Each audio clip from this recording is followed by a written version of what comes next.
আসসালামু আলাইকুম আমার প্রিয় শিক্ষার্থীরা, সবাইকে স্বাগত জানাচ্ছি আজকের অনলাইন ক্লাসে। সাথে আছি আমি Aladin Rahman, lecturer management department, MM college Jessore. আমি গত দুইটি ক্লাস জার্নালের উপরে আলোচনা করেছি। আশা করি এতে করে জার্নাল নিয়ে তোমাদের ভয় দূর হয়ে গেছে। আজ জার্নালের উপরে শেষ ক্লাস এবং এই ক্লাসে আমরা আরো দুটি প্রবলেম সলভ করব এবং জার্নালের পুরো ছকটি দেখব। আমাদের প্রথম প্রবলেমটি হলো Mamun opened a bank account and deposited টাকা 50,000 as initial investment, interviewed 3 persons for the position of hairstylist, purchased photography supplies from Zest Tower Jashore at টাকা 20,000. The business paid টাকা 15,000 in cash and the balance is on account. আমাদের প্রথম ট্রানজ্যাকশনটি হলো Mamun opened a bank account and deposited টাকা 50,000 as initial investment. অর্থ মামুন একটি bank account খুললো এবং ডিপোজিট করলো 50,000 টাকা, জমা রাখলো বা গচ্ছিত রাখলো বা আমানত রাখলো 50,000 টাকা অ্যাজ ইনিশিয়াল ইনভেস্টমেন্ট, প্রারম্ভিক বিনিয়োগ হিসেবে। তার অর্থ মামুন তার প্রতিষ্ঠানে প্রাথমিক বা প্রারম্ভিক বিনিয়োগ হিসেবে সে ব্যাংকে টাকা জমা রাখলো। এর অর্থ সে ব্যাংকে রাখলো মানেই সে প্রতিষ্ঠানে প্রারম্ভিক বিনিয়োগ করলো। তো যদি প্রতিষ্ঠানে মালিক বিনিয়োগ করে তাহলে আমরা জানি cash debit capital credit. So এখানেও তাই হবে, ক্যাশ ডেবিট ক্যাপিটাল ক্রেডিট। কিন্তু যেহেতু বলেছে যে ব্যাংক অ্যাকাউন্ট রাখলো, তাই সরাসরি ক্যাশ না দিয়ে ব্যাংকও দেওয়া যায়, অর্থাৎ bank debit capital credit both আর কারেক্ট। ক্যাশ অথবা ব্যাংক যে কোনো একটা দিলেই হবে। আমরা সেকেন্ড ট্রানজ্যাকশনে চলে যাই। এখানে বলেছে interviewed 3 persons for the position of hair stylist, অর্থাৎ সাক্ষাৎকার নেওয়া হলো তিনজন ব্যক্তিকে ফর দ্য পজিশন, একটি পজিশনের জন্য বা একটি পোস্টের জন্য। কি post? Hair stylist. Hair stylist এই পোস্টের জন্য তিনজন ব্যক্তির সাক্ষাৎকার নেওয়া হলো। আচ্ছা, সাক্ষাৎকার নেওয়া হলো, তাদের কি কোনো টাকা দেওয়া হয়েছে? তাদের কাছ থেকে কি কোনো টাকা নেওয়া হয়েছে? না, নেওয়া হয়নি। তাদেরকে কোনো পণ্য দেওয়া বা তাদের কাছ থেকে কোনো পণ্য নেওয়া হয়েছে? না। সো আমরা আগেই বলেছি, যদি এরকম কোনো ওয়ার্ড থাকে যে ওয়ার্ড দিয়ে বোঝা যাচ্ছে যে কোনো টাকা বা পণ্য দেওয়া বা নেওয়া হয়নি, তাহলে তার কোনো জার্নাল হয় না। এরকম কয়েকটি ওয়ার্ড আছে, like cost estimate, hire, order, contract, promise, interview. এই টাইপের ওয়ার্ড যদি থাকে তাহলে সেগুলোর জার্নাল হয় না। সো এখানেও কোনো জার্নাল হবে না, আমরা সরাসরি লিখে দেব নো এন্ট্রি। আমরা চলে যাচ্ছি দ্বিতীয় ট্রানজ্যাকশনে। এখানে বলা হয়েছে purchased photography supplies from Zest Tower Jashore at a total cost of টাকা 20,000. The business paid টাকা 15,000 in cash and the balance is on account. অর্থ পারচেজ করা হলো বা ক্রয় করা হলো ফটোগ্রাফি সাপ্লাইজ, অর্থাৎ ফটোগ্রাফি জাতীয় কোনো সাপ্লাইজ ক্রয় করা হলো ফ্রম জেস্ট টাওয়ার যশোর। যশোরে জেস্ট টাওয়ার থেকে ফটোগ্রাফি সাপ্লাইজ ক্রয় করা হলো এট এ টোটাল কস্ট অফ, অর্থাৎ সর্বমোট মূল্যে টাকা 20,000। 20,000 টাকার ফটোগ্রাফি সাপ্লাইজ ক্রয় করা হলো। দ্য বিজনেস পেইড টাকা 15,000, অর্থাৎ ব্যবসা পরিশোধ করলো 15,000 টাকা। The business paid টাকা 15,000 in cash. ব্যবসা পরিশোধ করলো 15,000 টাকা নগদে, and the balance is on account. এবং বাকিটা বাকিতে থাকলো, অর্থাৎ অবশিষ্ট টাকা বাকি রাখা হলো। সো আমরা নগদে যে টাকাটা দিই সেটা ক্যাশ চলে যায়, অর্থাৎ ক্রেডিট হয়। আর যদি বাকিতে কোনো কিছু কিনি বা কোনো টাকা বাকি রাখি তাহলে আমাদের দায় বাড়ে, সো অ্যাকাউন্টস পেয়েবল ক্রেডিট হয়। কিন্তু ডেবিট হবে কি? যেহেতু আমরা সাপ্লাইজ কিনেছি, ফটোগ্রাফি সাপ্লাইজ বাকিতে আর নগদে, সুতরাং টোটাল সাপ্লাইজটা ডেবিট হবে। সাপ্লাইজ সম্পদ হিসেবে যেহেতু প্রতিষ্ঠানে এসছে, সো সাপ্লাইজটা ডেবিট হবে। এখানে আমরা দেখছি সাপ্লাইজ ডেবিট 20,000 টাকা, cash credit, accounts payable credit. এই আমাদের প্রথম প্রবলেম শেষ হলো। এখন আমরা চলে যাব দ্বিতীয় প্রবলেমে। আমাদের দ্বিতীয় প্রবলেমটি হলো এরকম: বোরহান আর্ন টাকা 9,500 for service rendered, টাকা 1,000 cash received from customers, and the balance of টাকা 8,500 is billed to customer. Withdrew টাকা 200 cash for personal use, received টাকা 8,000 cash from customer in full settlement who have previously been billed. আমরা এই তিনটি ট্রানজাকশনকে journalise করব। এখানে first ট্রানজাকশনটি হলো Borhan earned টাকা 9,500 ফর সার্ভিস রেন্ডার্ড, অর্থাৎ বোরহান আয় করেছে 9,500 টাকা ফর সার্ভিস রেন্ডার্ড। রেন্ডার অর্থাৎ দেওয়া হলো, অর্থাৎ সেবা দেওয়া হলো, এজন্য বোরহান 9,500 টাকা আয় করেছে। তারপর বলছে টাকা 1,000 ক্যাশ রিসিভড ফ্রম কাস্টমার্স, অর্থাৎ 1,000 নগদ টাকা কাস্টমারের কাছ থেকে গ্রহণ করা হলো। and the balance of টাকা 8,500 is billed to customer, এবং অবশিষ্ট যে 8,500 টাকা সেটা কাস্টমারকে বিল করা হলো। তো তাহলে এখানে আমরা বুঝছি বোরহান টোটাল কাজ করেছে 9,500 টাকার, সেখান থেকে সে নগদ 1,000 টাকা পেয়েছে এবং 8,500 টাকার বিল করেছে যে এই টাকাটা তোমার কাছে পাই, তুমি আমার এই টাকাটা দেবে। তাহলে এর জার্নাল কিরকম হয়? হাতে ক্যাশ পেয়েছি কত? 1,000। সো ক্যাশ এসছে, ক্যাশ যদি আসে তাহলে যেহেতু ক্যাশ সম্পদ, ক্যাশ ডেবিট হবে। ওকে, আর 8,500 টাকা কি বিল করেছি, তার মানে ওই টাকাটা পাবো। যদি আমরা কোনো কিছু কোথাও পাই বা আমাদের পাওয়ার অধিকার থাকে তাহলে সেটা হলো প্রাপ্য হিসাব, ইংরেজিতে বলে অ্যাকাউন্টস রিসিভেবল, এবং এটা সম্পদ। যেহেতু অ্যাকাউন্টস রিসিভেবল বেড়েছে, সো এটা ডেবিট হবে। অ্যাকাউন্টস রিসিভেবল কত? 8,500 টাকা। ওকে, এন্ড ক্রেডিট কি হবে? আমরা যেহেতু সার্ভিস দিয়ে এটা আয় করেছি, সো সার্ভিস রেভিনিউ ক্রেডিট। আর যদি সার্ভিস না দিতাম তখন কি হতো? তাহলে হয়তো বিল করতে পারতাম না, নগদ পেলে সে নগদটা ডেবিট হতো আর আনআর্ন সার্ভিস রেভিনিউ ক্রেডিট হতো। কিন্তু এখানে বলেছে সার্ভিস রেন্ডার্ড, সার্ভিস দেওয়া হলো, সার্ভিস দিয়েছে, সুতরাং এটা আনআর্ন নয়, এটা আর্ন হয়েছে। So service revenue credit. Cash 1,000 টাকা ডেবিট, অ্যাকাউন্টস রিসিভেবল 8,500 টাকা ডেবিট এবং সার্ভিস রেভিনিউ 9,500 টাকা ক্রেডিট। আমরা পরের ট্রানজাকশনে চলে যাই।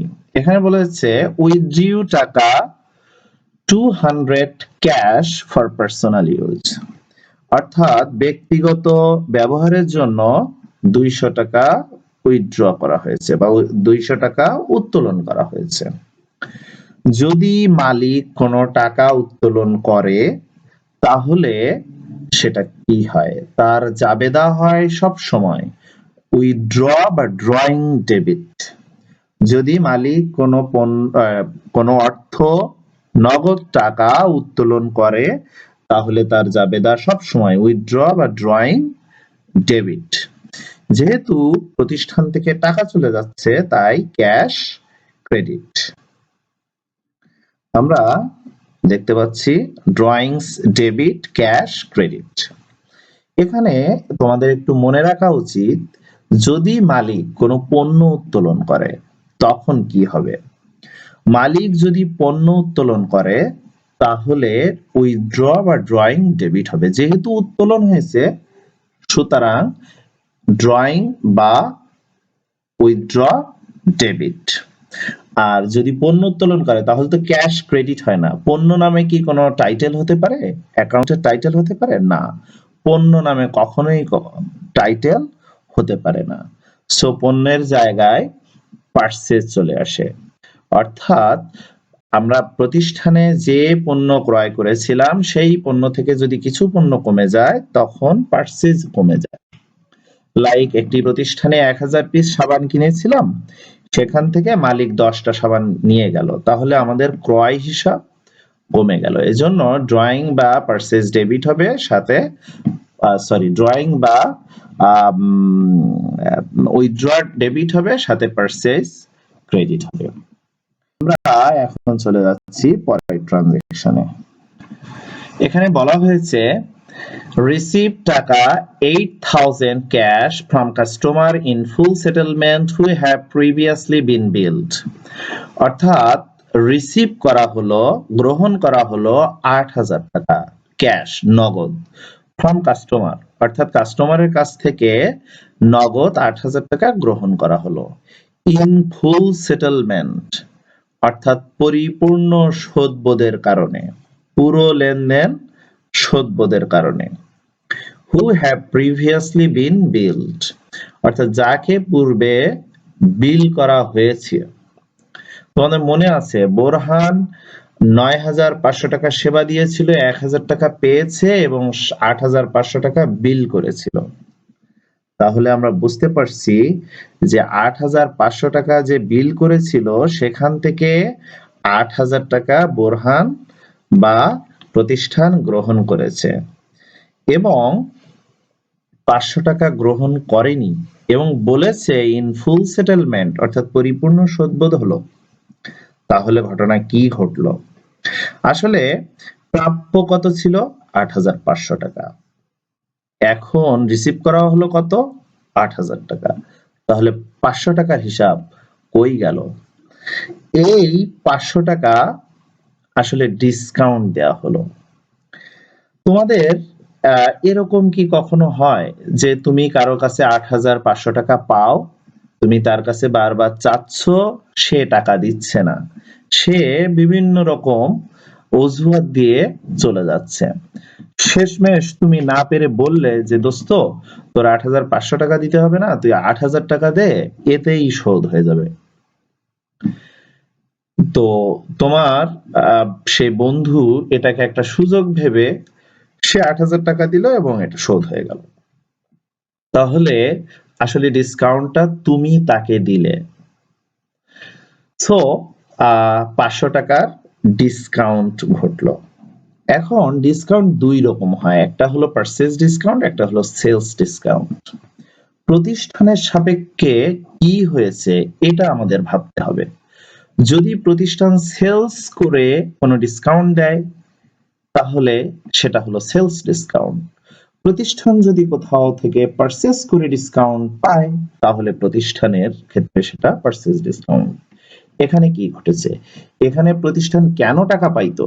নিশ্চয়ই সে কিছু সেল করেছে, হতে পারে সেটা পণ্য, হতে পারে সেটা সেবা, সে কোনো কিছু সেল করেছে তাই প্রতিষ্ঠান তার কাছ থেকে টাকা পেত এবং যে টাকা পেত সেখান থেকে সে ডিসকাউন্ট দিয়েছে 500 টাকা। সুতরাং এটা হলো সেলস ডিসকাউন্ট। এখন সেলস ডিসকাউন্ট ডেবিট হবে না ক্রেডিট হবে? সেলস কি? সেলস মানে বিক্রয়, বিক্রয় মানে আয়। সো আয় যদি ক্রেডিট হয় সেলসও ক্রেডিট, সেলস যদি ক্রেডিট হয় মনে রাখো sales discount debit. On the other hand purchase কি? পারচেজ মানে ক্রয়, ক্রয় মানে খরচ, খরচ যদি ডেবিট হয় পারচেজও ডেবিট, পারচেজ যদি ডেবিট হয় পারচেজ ডিসকাউন্ট হলো ক্রেডিট। তাছাড়া আমরা অন্যভাবেও এটা মিলিয়ে নিতে পারি। সেটা কিরকম? আমরা প্রথমে দেখব কত টাকা পেতাম। আমরা টাকা পেতাম ৮৫০০ টাকা। তাহলে ৮৫০০ টাকা যদি পেয়ে থাকি, সেটা তো শোধ হয়ে গেল, অর্থাৎ পুরাটা শোধ হয়ে গেল। তার অর্থ হলো আমার অ্যাকাউন্টস রিসিভেবল ছিল ৮৫০০ টাকা, সেটা পুরাটাই শোধ হয়ে গেল। তার মানে অ্যাকাউন্টস রিসিভেবল ক্রেডিট হবে ৮৫০০ টাকা। অন্যদিকে টাকা পেয়েছি কত? টাকা পেয়েছি ৮০০০ টাকা ক্যাশ।